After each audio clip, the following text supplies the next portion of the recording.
Hey guys, and welcome to Sow and Grow Together. My name's Cassie Garcia, and I just want to take a minute to show you some seeds I just got because it might be January, but we can still dream of spring and even more of summer harvest. So come on, let me show you what I got.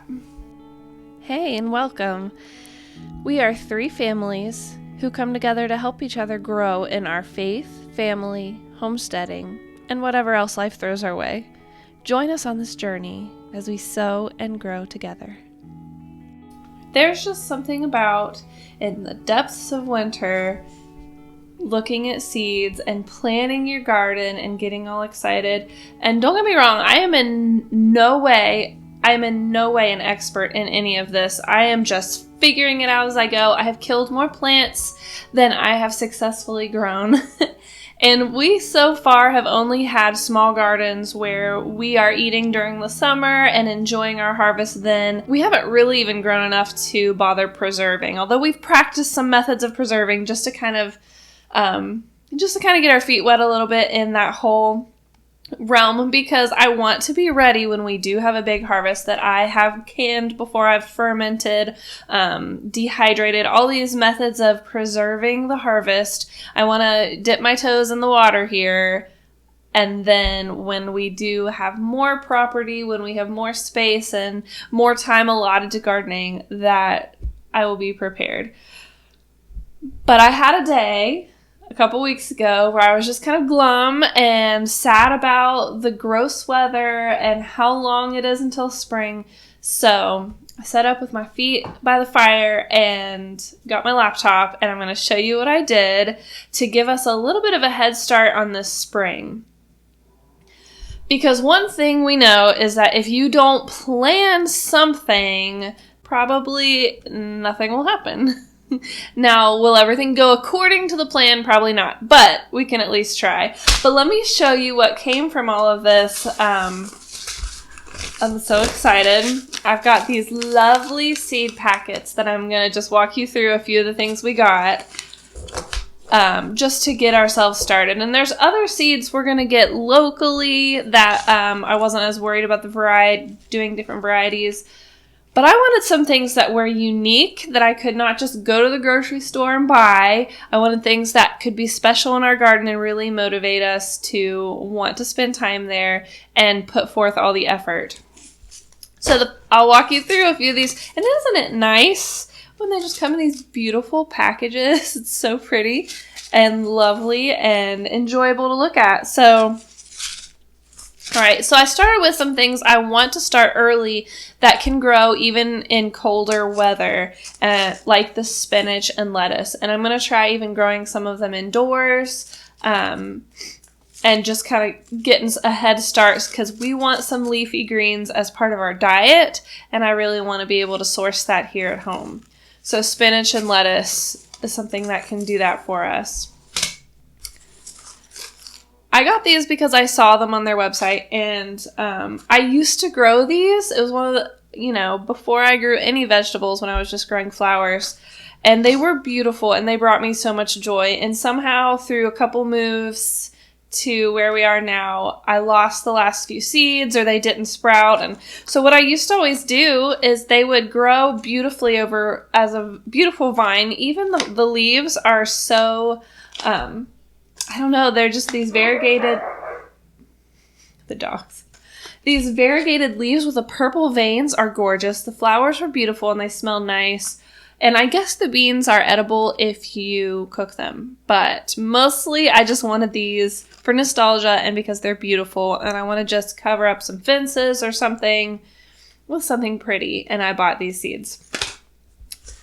Okay, and then come to a few herbs and other flowering things. I want echinacea. I wanted to make sure I got the variation that was used medicinally, because there are some that have been bred more for their, more as an ornamental flower, which are still great, but this variety, when I was searching, I found the variety traditionally used for medicine. It's a good immune booster and all kinds of stuff. It's good for like spider bites and snake bites, and there's a lot of really great uses for echinacea, and they're beautiful. They're also called the coneflower, and I want them in my life. So here are the seeds.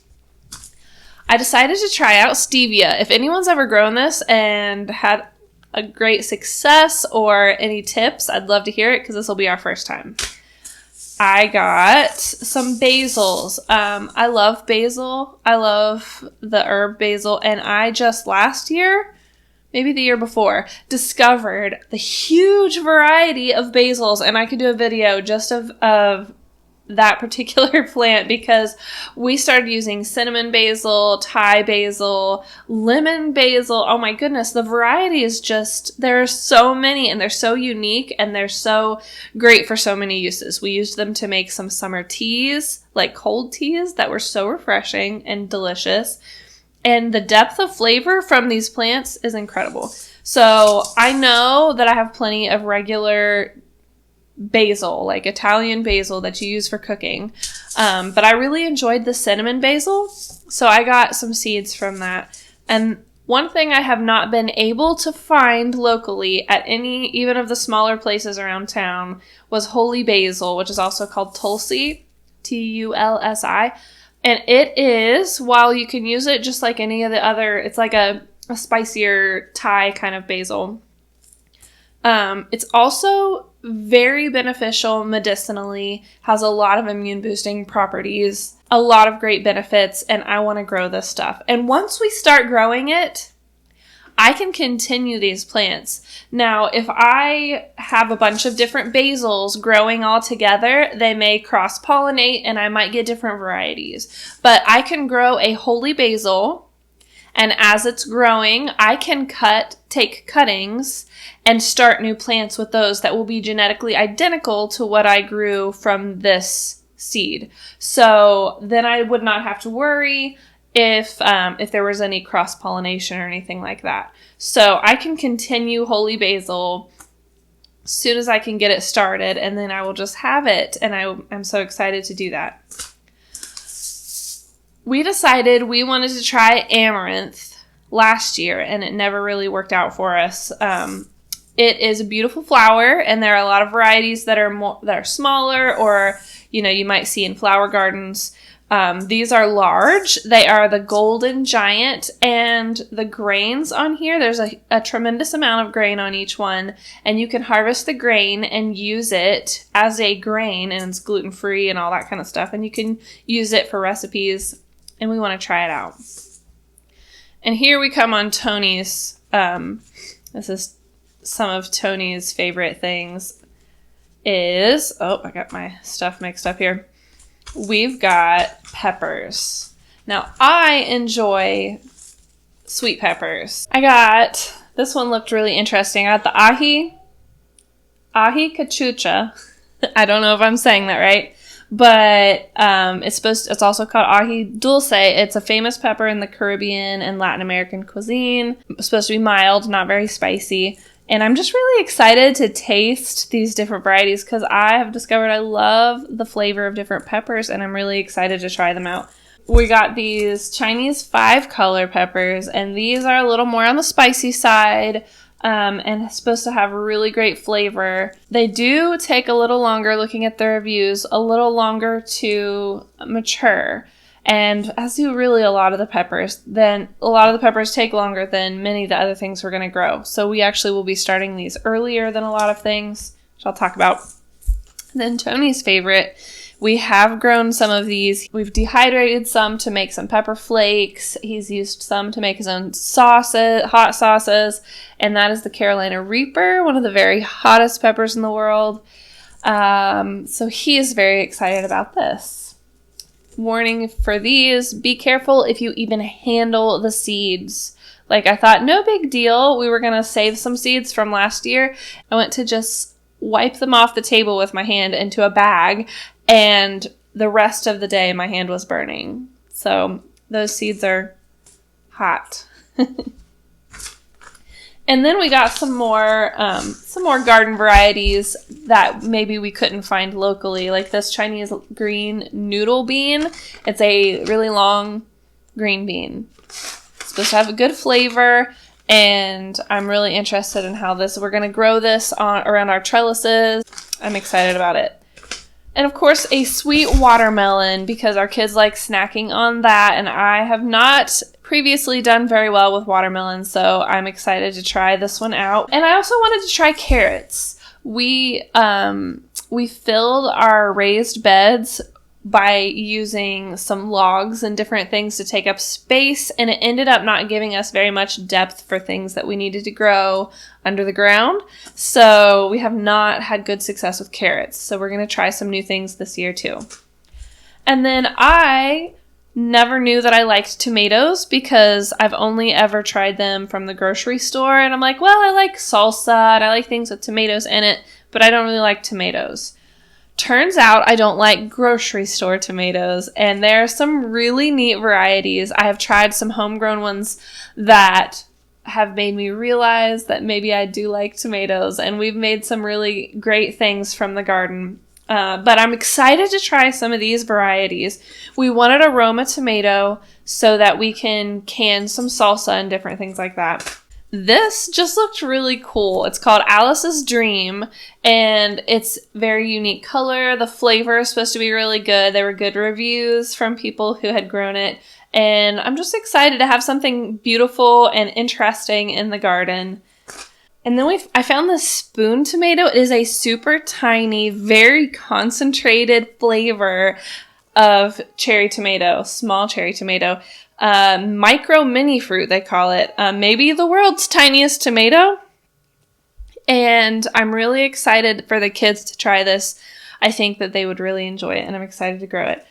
And I'm going to show you a little bit with this particular tomato what I was doing. I've got my computer here. I'm gonna show you what I'm doing. So this particular tomato is called the Chadwick cherry. And as I was reading about this, I had to take a little closer look into who this Chadwick guy was that it was named after, because as I was looking at the reviews, it looked really interesting. So let me take you on my little rabbit trail here, and I'm going to show you the other thing I was going to talk to you about today, and that is a website called SeedTime.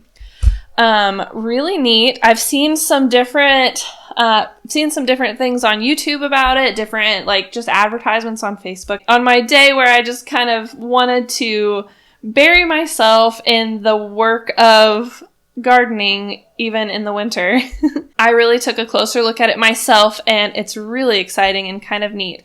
And while you could pay for this service, and I'm sure I know there are so many really cool features you can do. There's a free version, and it still does a lot of really helpful things. So, come take a look with me. All right. So, here I am looking for seeds, and I see the tomato, Chadwick cherry, or Camp Joy. The name interested me. It piqued my curiosity, so I read the description. And then I read some of the reviews. I saw that it had a pretty good review rate. There's always going to be lower stars, but I saw that there were some reviews specifically about Alan Chadwick, and I'm like, who's this guy? It seems that he has some varieties that he developed that were specifically really hardy and prolific and all these great things. So, I had to go down the rabbit hole a little bit. And I found that he was born in England, moved kind of around the world for different reasons, ended up in the United States, but wherever he was, and he has since passed away, but wherever he was working on gardening, and it was an art form to him. It was beautiful. He was also into like Shakespeare and art and all these other great things, and he just enjoyed the beauty of life, and I see so much value in that when we're not just trying to be productive and make plants that are all exactly uniform and they're all exactly the same and they just have a good shelf life and all these things that plants do when they have bred them for stores, because that's what they're looking for. But he valued so much more in the beauty of things. So He really pioneered like the organic gardening movement. He inspired, he taught, he was a really neat guy. Look him up. He's really cool. And there's some videos. I'll link a video about his life, and you can go down that rabbit hole too. Just interesting to learn about. So as I was looking here, I purchased these seeds on rareseeds.com, which is Baker Creek. And I enjoy that site because they're a bigger company. They're well known. I know there's a lot of really great smaller seed companies just scattered across the country that are amazing. I like Baker Creek because they have they're a little bit bigger. They have more connections. They're able to get some really interesting seed varieties from all around the world. And I find that really intriguing. So I was on their website, found this one. I put it in my cart. Here I am. I've got the Chadwick Cherry Camp Joy Tomato. I put it in my cart, and then I swapped back over here to SeedTime. Now, this is showing you my current, let's see here. This is February. I don't have anything going on in February. When I added my plants, the calendar really gets started in March. But I'm going to show you here. I'm going to click Add Crop and pretend that I haven't done this already. So I'm going to type tomato. Now, I happen to know that this, after looking on the site, this is an indeterminate tomato, and all that means is it's just going to keep growing. Determinate tomatoes grow only a certain height or length or distance, and then they just keep producing fruit on what is already there for a certain amount of time. Indeterminate tomatoes are the kind that a little more as they would occur in nature, where they would just keep growing longer and longer, and really their nature is to grow along the ground. But then all the tomatoes would just rot because they'd be down on the ground, which is fine for the tomato. They just want the seeds planted. They just want to spread their seeds. For those of us who want to consume our tomatoes and not have them rot on the ground, we trellis them, we tie them up, we stake them, all that kind of stuff. But indeterminate tomatoes the plant would just keep going on, and they would keep, so indeterminate, that is this variety. And then after I type in the crop category, it gives me some options. And I can actually put in the crop variety, and I'm going to type Chadwick. And you can see right here, the same one, Chadwick Cherry Camp Joy.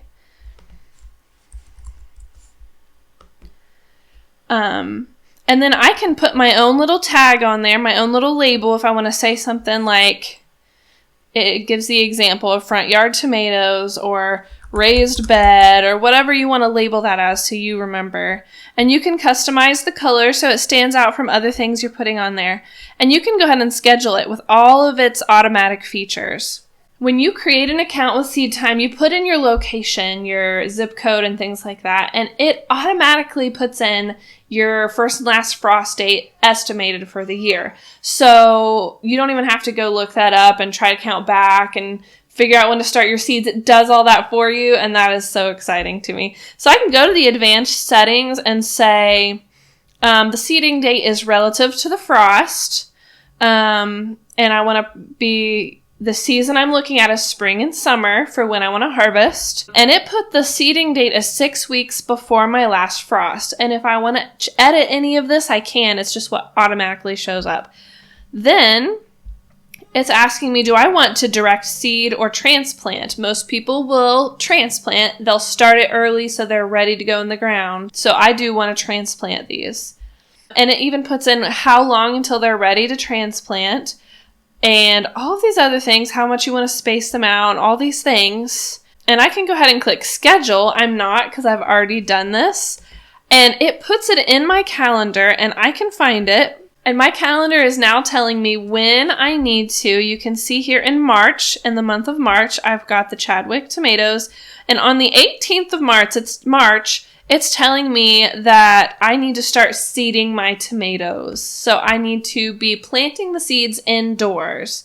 And I can click on that and I can mark it as complete. I can even go here and read some how-to and watch videos. How cool is that right there? And then it's going to go on and tell me when it's going to be time to plant them, to prepare the bed for planting them. And I know I can see that I'm going to be doing that in May. And then it will tell me when I need to transplant them. What I really like about this is that I don't have to sit there and go, okay, I have all these seeds and I spent money on. I'm just going to plant them now. No, wait, I'm going to wait. And then I forget. And then I do it. And then I'm not ready at the right time. And I'm wondering if I'm forgetting anything.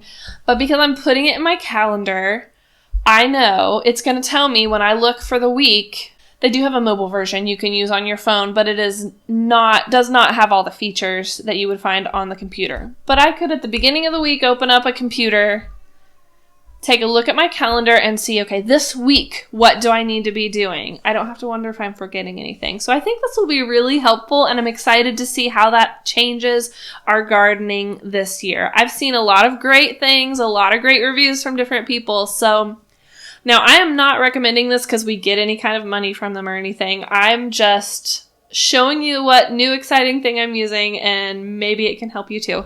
So if you use it, tell us about it. I'm curious to see how it goes for other people as well. And even though it is midwinter and we aren't yet even close to spring, happy gardening. Thanks for being here as we sow and grow together.